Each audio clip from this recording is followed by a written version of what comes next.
Hey, what's up, people out there in Luqman Nation? This is Shaheed Luqman, the Jordan Z guy. And I'm Jackie Luqman. And I want to let you guys, I know that this is an impromptu live stream, you know, we just, it's not scheduled. Yep. So we want to give you guys a chance to get things together and join us. It would probably help if you could hear us. Yeah. I turned the volume up. Sorry about that. Yeah, so, you know, I'm going to give you guys a chance. First of all, happy Labor Day. Happy Labor Day. To all the yous working stiffs out there. You know, so, give you guys a chance to, you know, give a chance to build up this audience here. Hey, we got one guy coming. Somebody hopped on there. Hey, whoever's on, thanks for joining us. Happy Labor Day. Hey, love you too. Share this video. We're going to have a little conversation about Antifa today. We're going to share the Luqman's opinions on this whole Antifa controversy. And yes, I'm driving, and my executive producer over there is manning the equipment. So I'm focusing on the road, so don't freak out. All right. Right. Exactly. So we've been watching this whole Antifa controversy with a lot of interest, and I have to admit, I have to be real honest, I've been watching it with a lot of anger. I've really been angry at some of the responses that I've seen from my so-called progressive brothers and sisters, and this goes right hand in hand with the way I've seen a lot of too many white progressives respond to the emerging and some black progressives and a few token black progressives. Yes, I meant what I said, token, because that's what they are. They're always the ones the white progressives trot out to validate their views that racism isn't real. It's like reverse Fox News. Yeah, it's like Fox News for denying racism for white progressives. They find like two black people to back up their idea that racism isn't real, or racism doesn't exist, or it's not as bad as black people make it out to be. So we need to focus on other things, and it's all a media distraction and blah, blah, blah.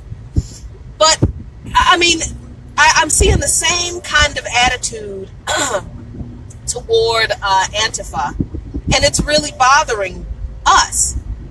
So I think first I need to make clear for people who don't know what Antifa is, we need to explain what it is. First of all, Antifa is not an organization, right? Antifa is not a group. Hey, Carrie, happy Labor Day to you. And yes, our dog is a sweetie, but he's a big old baby. Antifa is not an organization. It is short for Anti-Fascist, meaning they oppose fascism. Antifa then is a political stance. It is anybody who is against fascism. And if you're not against fascism, then you got problems. Well, it's like if you're not against it, you're for it. Exactly. So let's get that straight right there. Antifa is a political stance. It's not an organization. Black Bloc, the protesters who show up dressed all in black with their faces covered and everything, and they respond with in black formation or in a block formation. That is a tactic. That's a protest tactic. Black Bloc isn't technically a formal organization, and the reason they cover their faces is to protect their identities. Not because they're violent or evil, as I've seen some people say, oh, well, we know who our enemies are the people who cover their faces. What kind of ridiculous. Just during the inauguration, during Occupy Wall Street even, let's go back farther than that, people who participated in Black Bloc organizations had to learn to cover their faces to protect themselves from tear gas from the police and to protect their identities from the authorities tracking them down and harassing them for participating in the Occupy protests. That's why Black Bloc dresses the way they do. And their protest tactics are carried out as a bloc, as a unit, as a group of people. There are no individuals going off and doing their own thing. That's what Black Bloc is. So for people to believe and continue to espouse this idea that Antifa is violent, and they don't support Antifa because they don't support violence, first, it lets us know that they don't know what Antifa is. They don't know the origins of it. They don't know the purpose of it. And it also lets us know that they've been manipulated by the very media that they claim is manipulating us all in regard to racism. Because it's the media telling you that Antifa is violent. When people are focusing so much attention on the anti-fascist efforts of these counter-protesters, people are forgetting to ask, well, why were they out there counter-protesting in the first place? What were they counter-protesting against? In Charlottesville a few weeks ago, they were counter-protesting racists. White supremacists who showed up in Charlottesville. They organized this rally for months. And the night before the events took place on Saturday, these people, the white supremacists, the alt-right that we've had progressive online commentators tell us aren't really racists because, you know, they don't say racist things, lets me know that these people don't understand what white supremacy and what racism really are. But they're the same people telling us that we should work with people who hold alt-right ideas in order to get health care for all passed, without thinking, okay, but these people are fine with the genocide of Black, brown, Jewish, LGBTQIA, disabled people. So after you get health care for all passed with their votes, you think they're going to do anything to advocate for justice to anybody else who's not white? Because a white nation state is what they want. Come on, y'all. I mean, so these are the people who organized the Unite the Right rally in Charlottesville a few weeks ago. And Friday night, before the Saturday rally, they went to whatever the hardware store, bought a bunch of tiki torches. People made fun of the fact that there were tiki torches, but they ignored the symbolism in what they did. The fact that they led a torch-lit march onto the campus of the University of Virginia, surrounded the attendees of a church prayer service attended by Dr. Cornel West and other anti-racist, anti-fascist people. They were at a prayer service. This was a page with the tiki torches and surrounding the churches and stuff. This was a page taken directly out of the Nazi handbook. It directly. I mean, that's what the SS used to do.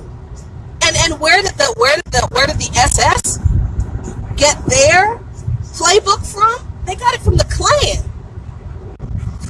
This is the kind of stuff the Klan used to do in the United States. They used to ride into these isolated and black communities in the middle of the night and terrorize people with torches.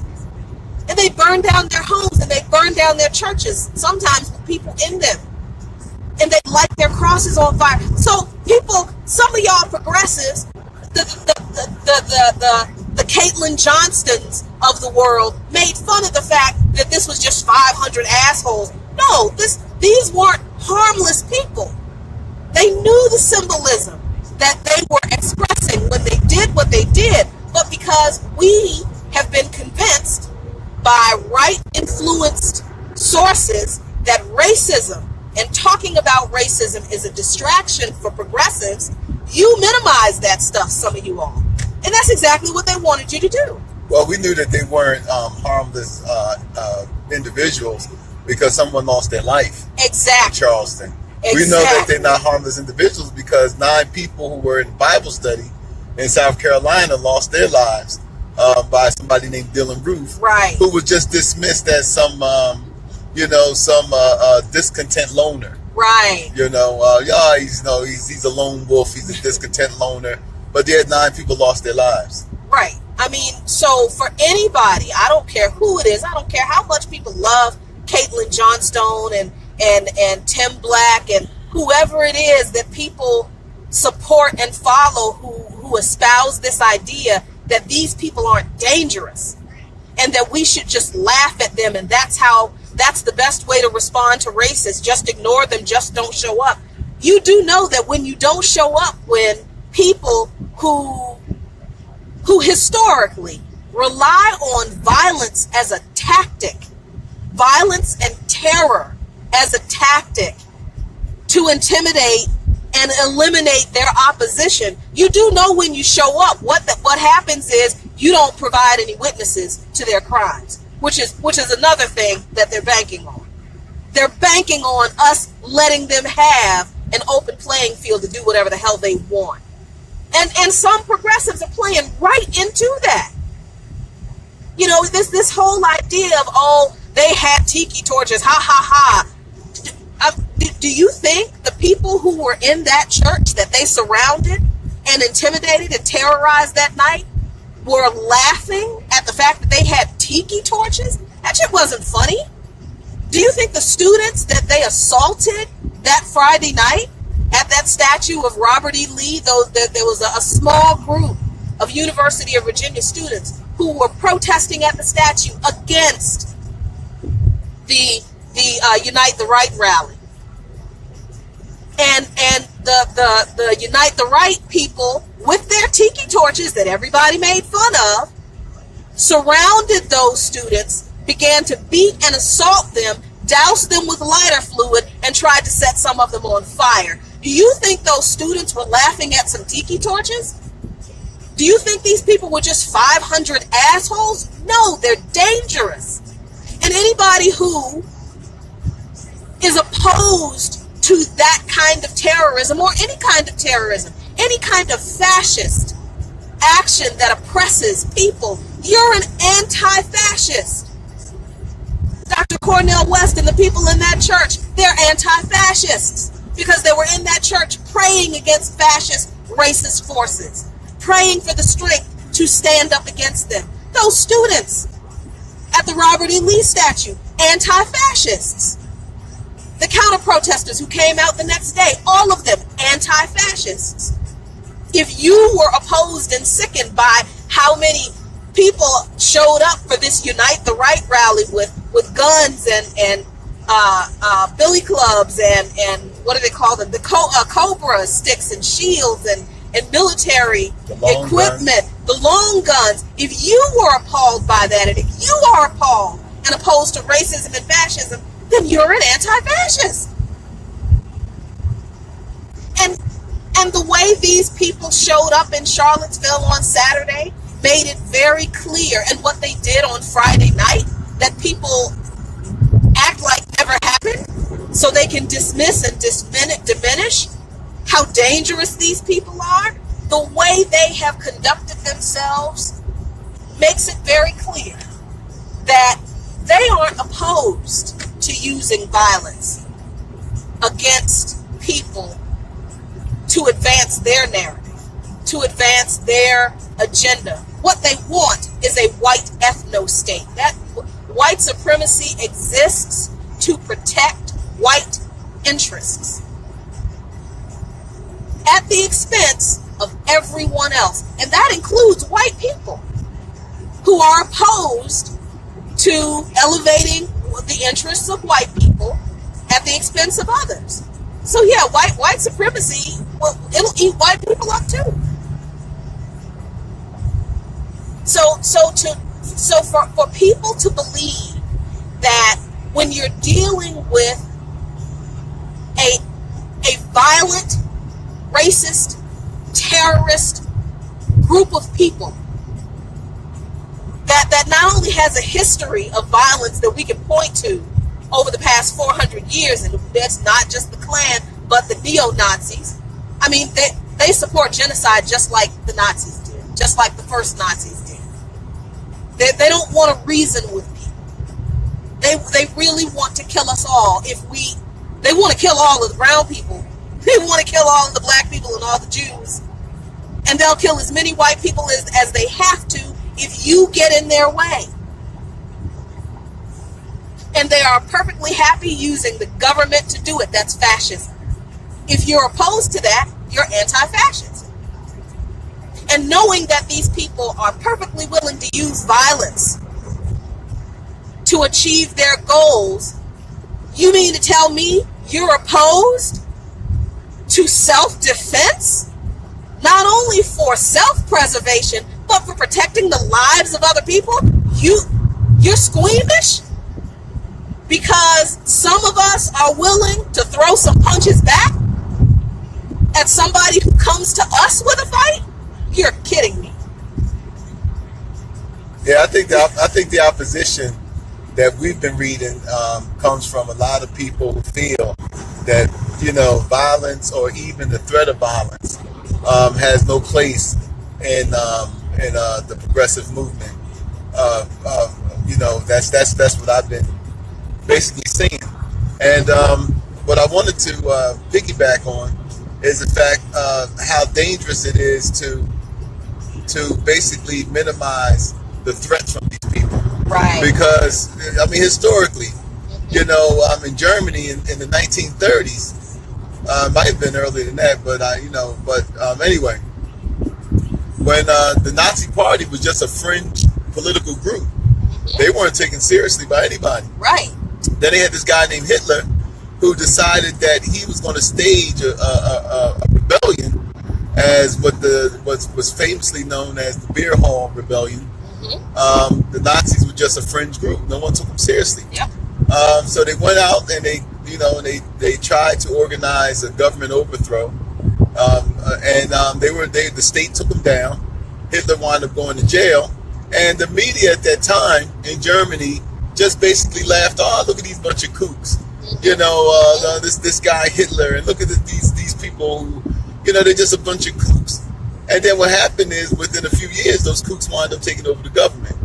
Those kooks wind up, you know, creating World War II, and, you know, and exterminating millions of people. 6 million people. Yeah, even more than that. Even actually more than that. Right. I mean, you know, so I mean, you know, so, you know, you always used to hear all the time, oh wow, what if we would have took Hitler serious before he became, you know, what if we would have took the Nazis serious before they got to power?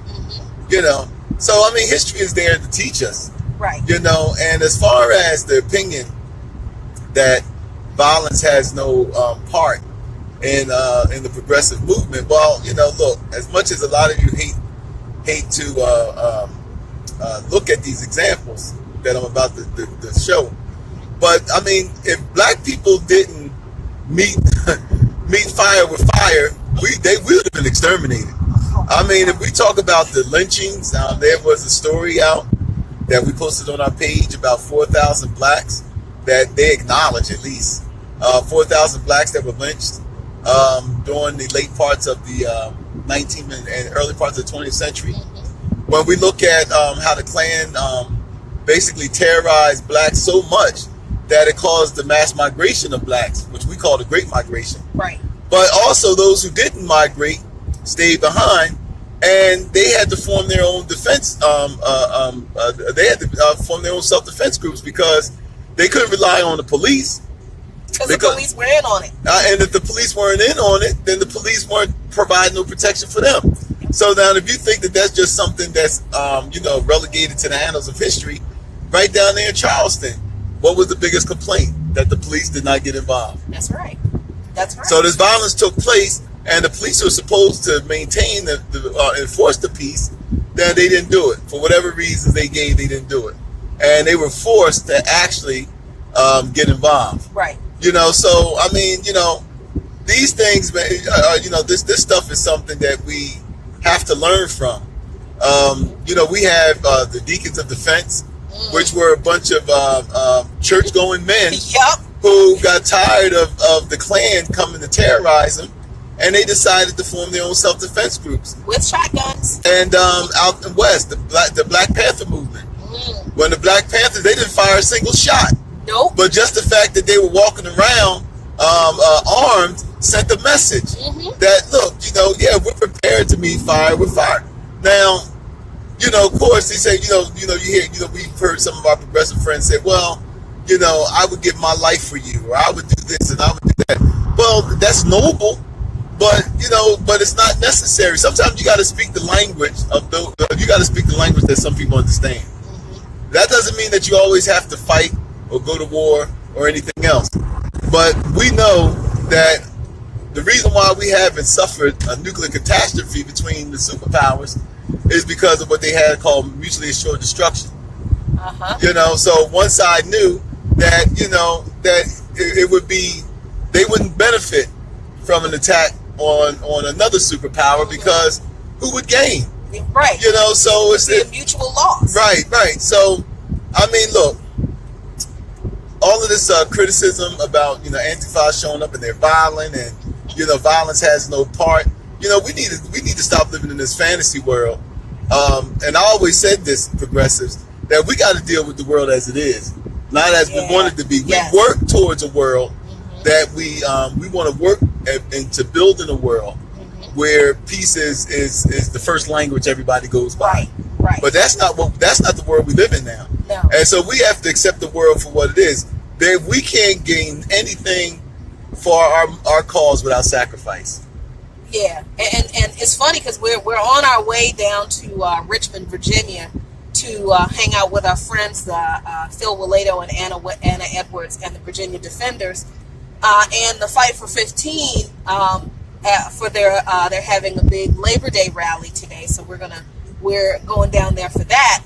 But we're listening to WPFW as for as long as the signal will hold out, which we lost it by now. Down there, and we're listening to the history of the fight for labor unions and workers' rights in this country. And we don't even know how violent that history is. I mean, we don't even realize the physical intimidation that companies rain down upon American workers who just wanted a fair wage for, a decent wage for an honest day's work.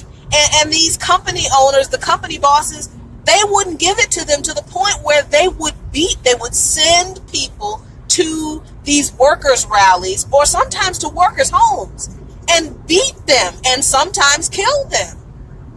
But American workers and members of the workers' movement in this country didn't respond to these acts of violence with, well, we need to reason with these people. We need to go and sit down and talk peacefully to them because they came to them with their agenda with violence. So workers stood up for themselves. So when the company bosses began to send out goon squads to physically threaten and harm workers, well, then workers fought back. And sometimes that fight was physical. Now, not everybody participated in that, and I completely understand that not everybody. We always say there's a role for everybody in the revolution. We all can't do the same job. Everybody can't get arrested, because if everybody's arrested, I mean, who's gonna post bail, right? Everybody can't quit their job and do activism full time, because if you do that, who's gonna have the money for bail? Right? So we need people to do a little bit of everything in the revolution. So we're not at all saying that we expect everybody to be out there, throwing fists. But the thing of it is that there are people who are willing to do that. Right. And see, like in every war, and I'm glad you gave that example, is that in every war, just because somebody's a soldier doesn't mean that they're a combat soldier. Right. That's right. You're in the army, but that don't mean that your job is combat. That's right. So even in this progressive fight that we're in, or this fight to save the soul of our country, because that's what this is basically about. This is basically about saving the soul of our nation. A nation, the richest nation on earth, that can't seem to bring itself to make sure that its citizens are treated equally, who can't bring it to itself to make sure that its citizens have basic rights like healthcare, shelter, whose government had decided to write off large sections of its citizenry. Right. You know, black, poor, brown. I mean, native. Yeah. You know, I mean, even with you know, like Jackie was talking about with the dismissal of the you know, the so-called alt-right. But let's face it, they have allies in government. I mean, Trump just showed it with the DACA thing. Yes. You know, they have allies in government. So I mean, you know, they have people in power who are sympathetic to their views. When Steve Bannon don't have to be there. Right. Steve Bannon, you know, everybody cheered when Steve Bannon left, but Steve Bannon doesn't have to be there because Steve Bannon understands that he already set the agenda. That's right. And I'm so glad you mentioned. I'm glad you mentioned the support that the alt-right has. Now, there's this idea floating around. There's this obsession floating around in the progressive movement with George Soros funding everything. You know, George Soros funds the alt-right. Then George Soros funds Black Lives Matter. Then George Soros funds the media, and he's the one creating all of this division, this racial division that's distracting us from getting health care. And people are so focused on who's funding, you know, that they believe that these people who showed up at this Unite the Right rally and at other white supremacist rallies around the country, I don't know why people believe all these people are like ignorant, backwoods, toothless, inbred hicks. I seriously don't know why y'all think that. Because historically, I want you to picture in your mind any picture that you've seen of a lynching, right? Just take a couple minutes. Take a couple seconds and picture the last picture that you saw online taken at a lynching. And I don't want you to focus on the body of the lynched person. I want you to focus on how many other people are in that picture. Every single one of them. With the exception of a few, where you've got hundreds, sometimes thousands of people, smiling white faces, a sea of smiling white faces in the background of these lynching pictures. How is it that you have all of those regular, everyday white people showing up smiling to take a picture at a lynching of a black man or a black woman, and those people look pretty normal, regular, and everyday to you? How is it that you still think racists today are just ignorant, toothless, inbred, backwood hicks? Because the fact of the matter is, racists, white racists, have always been just regular people.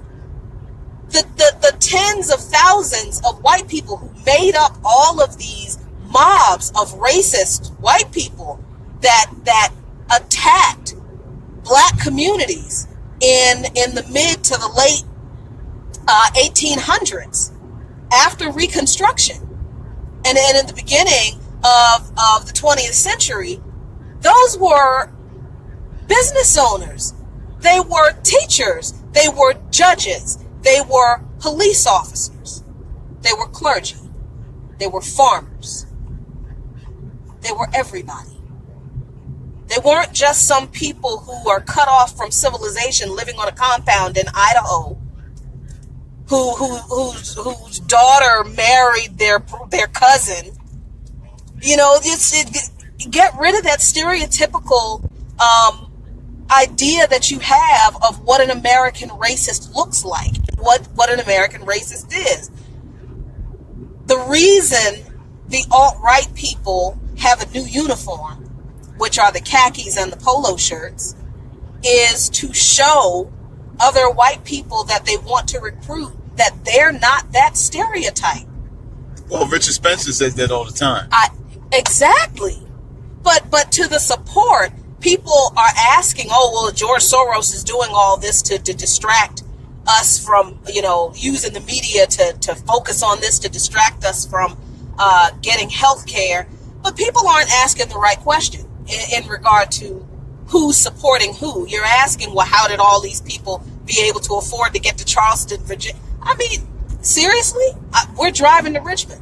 You don't think these people have cars? You don't think these people come from middle-class homes where they can afford a bus ticket, a train ticket, a plane ticket? Come on, stop that. Well, what about the people who organized it, as we've done so many times with organizations? There's organizations that set money aside to help get people to a certain place. Exactly. You don't think they would set up a GoFundMe account? Of course they're not going to put in the GoFundMe account, please send me money so I can go to the racist rally in Charlottesville, Virginia. Of course they're not going to do that. But you don't think they set up GoFundMe accounts too?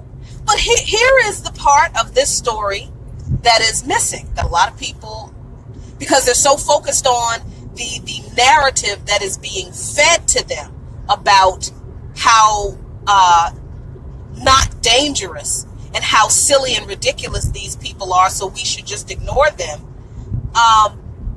The fact of the matter is, one of the most influential backers of the Unite the Right effort and alt-right efforts are European neo-Nazis.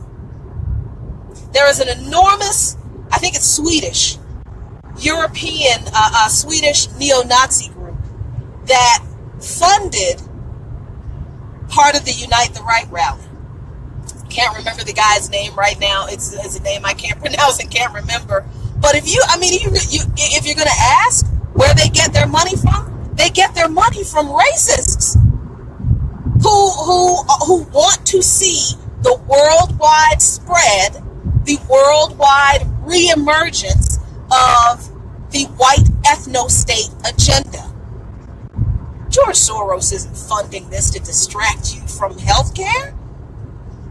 These are actual people who have money and who have resources who are doing this to carry out the plan that they've just been sitting on all this time, waiting for the perfect moment, socially, waiting for the perfect moment politically, waiting for the perfect moment globally in order to organize, coalesce, and finally mobilize. And how ironic that the so-called enlightened progressive community has adopted the same racialized ideas as the people they're fighting. George Soros, the manipulative Jew, feeding into the ideas that Henry Ford wrote about when he wrote the International Jew, and all of those things. So how easily we can be manipulated into buying into the same racialized ideas that we claim that we're fighting against. So we got to be smarter.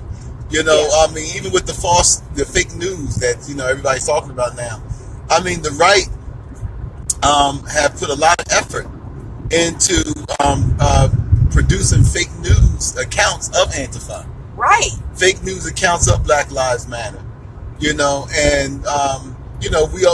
always get on conservatives or people of that ilk, always passing around fake news stories. Well, we do the same thing. Yeah. Black Lives Matter protested about the one fake news story about Black Lives Matter having a problem with government helping Houston. Oh yeah, but blocking emergency vehicles or something like that. Absolutely not true. Just not true. And then other stories about Antifa and stuff. And all of this stuff is a concerted effort on those who support fascism to disparage those who are against it. Right. We've seen that plenty of times done. We constantly reference COINTELPRO. The reason why we constantly reference COINTELPRO, because what we're trying to say is that this is nothing new. This is nothing new. The government has always done things to take the steam out of freedom movements and liberation movements. The government has always done that. J. Edgar Hoover made it his point to destroy the civil rights movement. So this is nothing new. Yeah. Fake news. Well, what about the fake news of some of the stories that the FBI put out about King? Right. Some of the fake stories that they put out there in the media about the Panthers and Huey Newton and all the others. You got some that were so effective that you got people today, and I've heard somebody on YouTube say this, that Huey Newton was running drugs for the government. Yep. I mean, thank you for bringing that up, hon, because it's like this anti-fascist work isn't new for black people. We just shared an article the other day about how black freedom work has been anti-fascist work since we've been doing it. Because when you have the weight of the government behind any organization that wants to suppress freedom and oppress people, that's fascism. And what have black people been fighting against since we've been here? So we've been doing this anti-fascist work for a long time, and it's amazing now that the government is doing on a wide scale, because it's always been doing it, right? But the government is now doing on a wide scale, and they're not even trying to hide it, to everybody what the government has been doing a little bit of here and there, as far as being very fascist and very oppressive. And people are afraid of that. You know, all of these new progressives who are new to politics and new to policy, and you know, were just woken up by Bernie Sanders, and they're appalled and afraid by what the government is doing, but they don't want to listen to the people who've been doing this work for the longest. You know, so you brought up the Black Panther Party and how the government, how the FBI, you want to talk about somebody funding a conspiracy to distract you from focusing on progressive goals. The FBI and the CIA have been doing that to every freedom movement, and like you said, the Black Panther Party is probably one of the best examples, because people still believe that the Black Panther Party was a violent organization. I mean, yeah, and you still have Panthers who's been in prison for 40 years and more for fighting fascism. Right. I mean, there's, you have Panthers who are still in supermax prisons. Political prisoners, man. I mean, we still have Native Americans who are still locked up in prisons, I mean, for decades. Yeah. Fighting fascism. We have some of our Caucasian brothers and sisters who are still in America's prisons for fighting fascism. So, I mean, seriously, those of us who have just became aware yesterday, well, God bless you, welcome. But this was a fight that's been going on in this country for a long time. See, you could do anything you want in America, except change the system. Come on now, you got to say that again. Yep, you can do anything you want. They tell you can do anything in America, you can. But you can't change the system. The jails and the graveyards are full of people who've tried to do that. Yep, that's the part of the American exceptionalist mythos that they don't tell you. You can do and be anything you want in America, as long as you're not trying to change the system in the process of that. And see, that works when you're by yourself. They can get away with that when you're isolated. And they isolate freedom and liberation organizations exactly through the kinds of propaganda efforts that are working. Again, this time with the Antifa movement. They've got people believing that the people who are fighting against fascism are the ones who are the problem. So they're just isolating us, y'all, to shut us up and to shut us down. Again, this isn't George Soros doing this. Stop with that ridiculous, honestly, really racist and very childish lie. Well, look, and that's one of the reasons why you won't hear Jackie and I get on here. A lot of people, and I'm not going to call any names, but there's a lot of people who just to want to remain relevant. Yeah, look, y'all can hear me. I don't really act. Oh, but he never wants to be on camera. Yeah, But let me put it this way. I'm not going to name any names, but there's a lot of people whose relevancy is based upon, what's the latest, what's the newest trinket out there that I can get on in order to remain relevant. There's people out there who they're not really concerned so much about saving the soul of our country as it is preserving our audiences. Preserving our audiences. How many likes I can get, how famous I could get on social media. And when I see my star falling, then I'm going to, I'm going to, be controversial for controversy's sake. You know what I mean? And we're not going to do that, because we understand that the soul of our country is at stake. Right. We know that a lot of the things that are passionate to us are passionate to a lot of you. So we're not going to waste your time. We're not going to waste your time playing these old weak progressive games about, what bad things I can say about MMT and what let me talk, let me lie about this, and let me create controversy about that. Just so the fact, when they do the next live stream, then it's like, oh wow, what they got to say about this person? What was that? Right. That's tabloid progressivism. No, we're not interested in tabloid progressivism. Like we said, we're trying to save the soul of our country. We got millions of kids now who've done everything that America told them to do to be successful in this country. Basically have the government say, screw you. But, when I'm talking about DACA. Right. Right. 800, what is it, 800,000? Yeah, I mean, come on. I mean, they hated the black guy so much. This was something that was under Obama. Right. And they hated the black guy so much that the fact that they're going to, it's all about destroying his legacy. That's what it is. So let's make this clear. It's not so much that they feel that these policies were wrong and inhumane or anything like that. It's about history. It's about when history is written of this time, is that, it's to disparage the first black president. Right. As much as much as it can be. Right. You know what I mean? So now, so it's the point where, look, empires have always done this. It reminds me of some of the books I've read of ancient Egypt. When the pharaoh was pissed off at you, he would tell the scribes, man, strike that dude from the record. Yep. You know what I mean? Nobody's going to know about it. Nobody mentioned his name. Nobody mentioned it. Strike you from the record. And if you got anything on the record, chisel it out. And that was their way of eliminating you, man. It was like, no future generations would not know about you. So it's the same. I mean, people have, governments are still the same. Yep. So now it's like, okay, Obama, I mean, look, that Jackie and I never, we had plenty of criticism of him.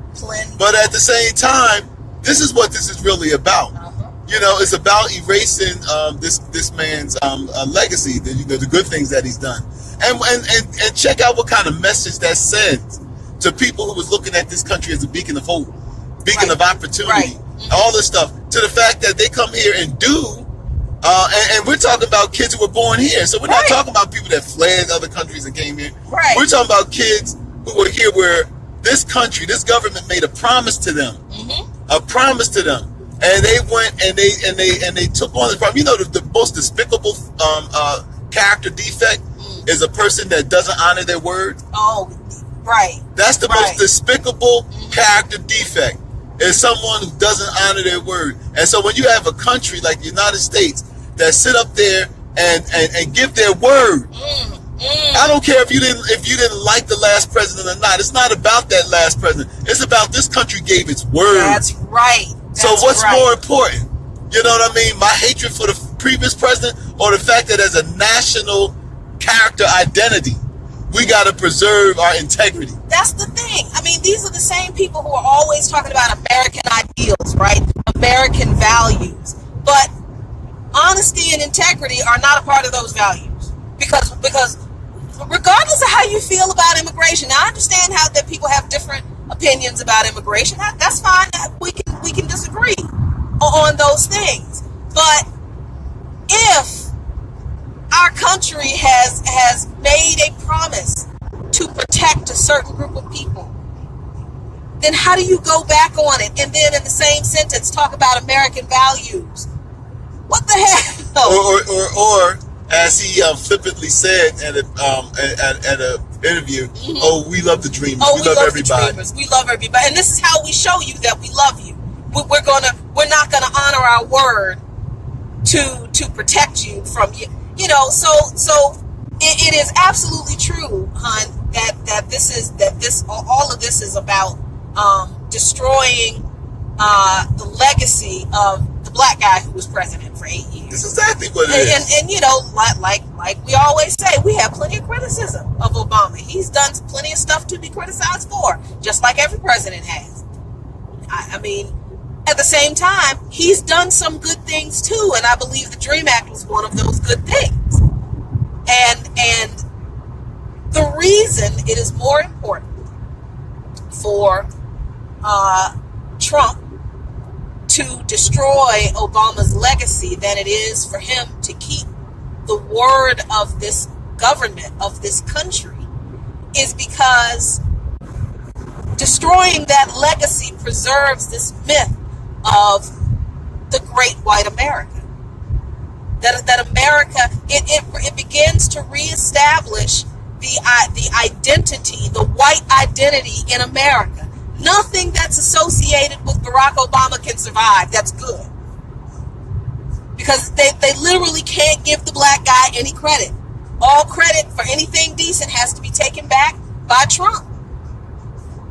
And that is a part of this whole white supremacist idea. Now, to be absolutely fair, yet Barack Obama was also kind of the blackface for white supremacy in some ways. In the ways that he didn't handle or didn't address issues in regard to black Americans. Well, you can't be, let me put it this way. Mm-hmm. All of this stuff is, just to boil it down to, is that all of this erasing of Barack Obama's legacy is nothing but rooted in that white supremacy has to have a boogeyman. Like every other inferior, unless you deem others inferior. There we go. So the thing of it is that white supremacy has to carry on the erroneous myth that people of color are inferior. So they'll mention that there was a black president, but he didn't do anything. Right. Just like during the time of black contribution to the war effort. On one side, black people had volunteered for the war effort, but then what happened? After it was said and done, but they were cowardly.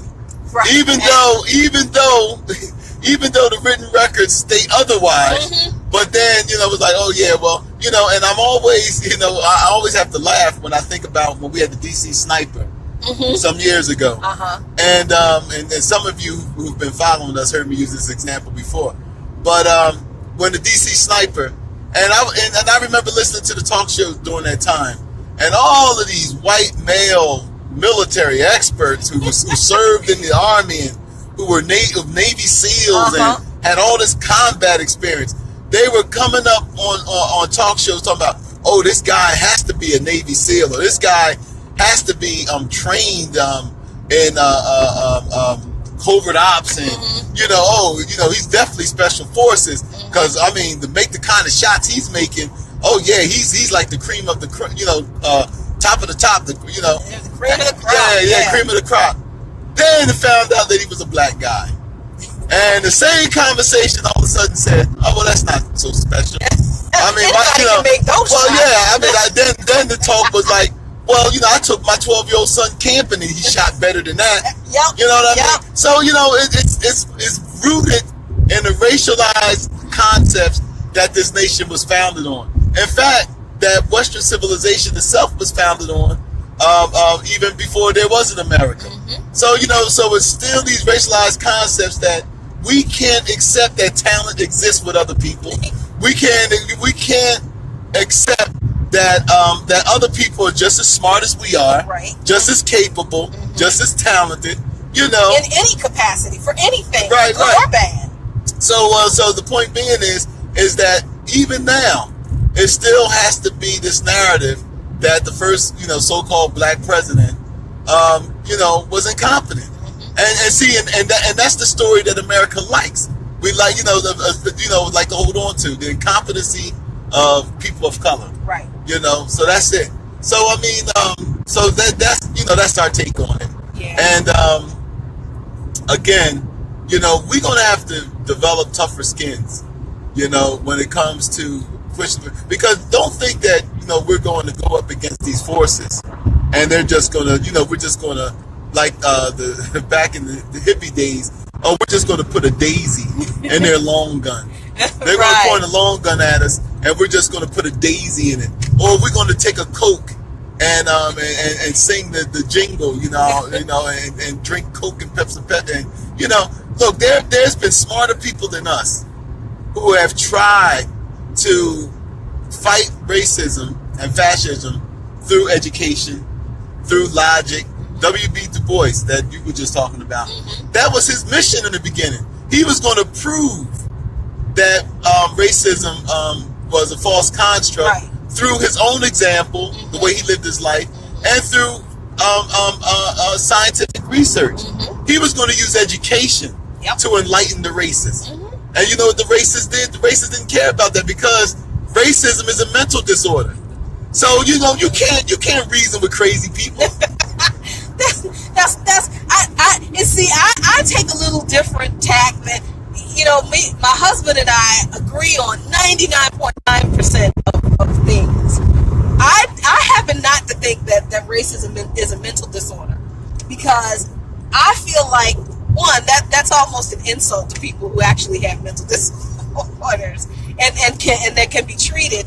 And I kind of feel like saying that, I think of Dylan Roof, right? The Dylan Roof example you gave, how people immediately said that he has a mental disorder.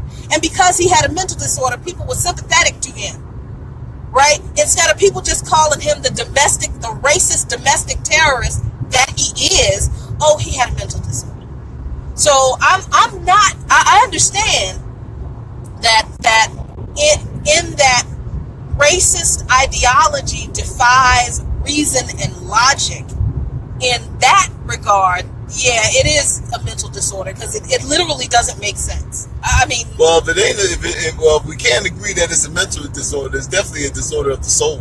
That is definitely a disorder. It's definitely a disorder of the heart. Absolutely, it's definitely a disorder of character. You know what I mean? It's definitely a personality disorder. I think I agree. Yeah, so I mean, I just don't want them putting it in the DSMV. That's all. So the thing of it is that this is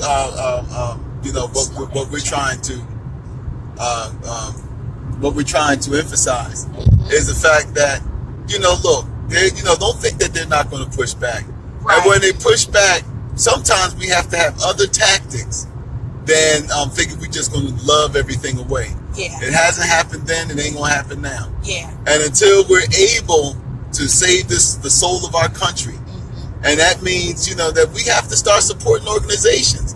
If you're not part of an organization, become part of one. We can't all fight this, man. I said this when I first started really getting involved in these discussions. When my wife was with RP, and my thing was, I never was a part of RP. Not that I had any dislike for it, I just never was a part of it. But my wife was, and I stated then, when they did care about what I had to say, I said that I didn't want to be part of no Starbucks revolution. I didn't want to be sitting around, drinking my latte and having my little gluten-free bagel and all this other kind of stuff, and opining about the state of the world, and, right? And railing against the 1% over a latte, and reducing my carbon footprint and all that stuff. All those things have a place, but what I'm saying is that, and you hear my wife say it all the time, people are dying. We see down in Houston, man, that because we ignored what we've done to this planet for so long. All of us are going to pay the price of that. Yep. And guess what? Black folks are going to pay a bigger price because of the inequities of the past and present.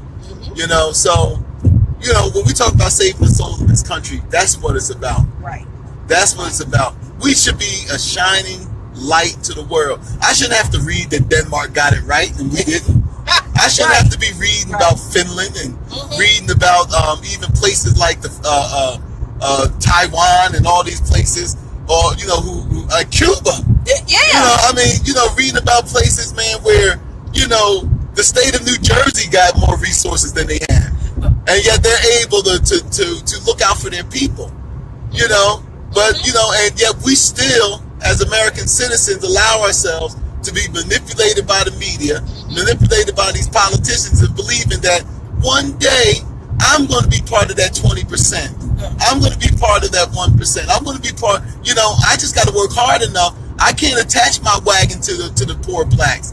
I can't attach my wagon to the brown people or the poor whites and all of those that suffering, because you know, then how am I going to be part of that upper class? Right. You know. Yep. And millionaires like Rush Limbaugh and all them who try to make it seem that they understand your struggle. This guy's a multi-millionaire, you know, and he became rich by promoting hate politics. You know, so you know, but he's an average Joe though. Right. You know, so come on, you know, telling us that it's not in our best interest to want Medicare for all. It's not in our best interest, you know, to make sure that that you know, people have a living wage standard. Right. You know, to tell us it's not in our best interest to shut down fossil fuels because it's killing the planet. Making fun of people who are doing that, calling them tree huggers and all this other kind of stuff. You know, when has it become in this country that people who are intelligent, when we start disparaging those people and promoting the ignorant? And so now we got Trump. You know, that was the inevitable outcome, is that we got the government that we have now. That's right. You know, dumb us down, feed us misinformation. Yeah, misinformation. Dumb us down, feed us misinformation. Tell poor whites that the blacks and the Mexicans are taking everything. You know, and so what happens is, you know, then comes the demigod, and he's going to set everything right. Right. You know, how's that working out for us? So anyway, we ain't gonna keep you long. We just, you know, we're glad that you spent some time with us once again. Thank you. You know, go to our channel, like, comment, share this. You know, if you like, donate to. If you don't donate to us, donate to somebody. I mean, there's plenty of organizations out there that are out there really putting themselves on the line. Those of you and all this kind of stuff, and shoot, man, we want to be able to tell Soros thanks, but no thanks. We got to cover. You know, but look, if you, we understand that people don't like violence. Anti-fascists who have been in the field for decades, we don't like violence. It's not like we seek it out. But I will be damned if somebody comes to me and tells me that they are going to deny my rights, and they're going to do it by force, and I'm just supposed to lay down and take it because I'm a pacifist. I'm with Dr. Cornel West. I'm a Christian. I'm not a pacifist. And I understand that not everybody can have that perspective, and that's okay. If you are a pacifist, those of you in the progressive movement who are pacifists and you just don't like violence of any kind, not even self-defense, okay, fine, that's wonderful. But don't tell those of us who don't have that perspective that we're wrong. Because at the end of the day, somebody's got to protect you. So, thanks y'all for listening. Share this video. What else do I say? Oh, subscribe to us on YouTube. We have a Patreon account. It's at the top of the page, I think. Donate, one-time donation on PayPal. Look for Luqman Nation under PayPal me, and share this page. Hopefully we'll come to you with some more live stuff from the Fight for 15 Labor Day rally in Richmond. And remember, Luqman Nation is about truth over sensationalism. Sensationalism. Right, sensationalism. Hey, look, I'm not the most articulate guy, but I know what I'm saying. Yes, he is. So it's like, right? Way too modest. Yeah, truth over sensationalism. That's what it is. So, hey guys, thanks for joining us. We'll see you again. Peace. Peace.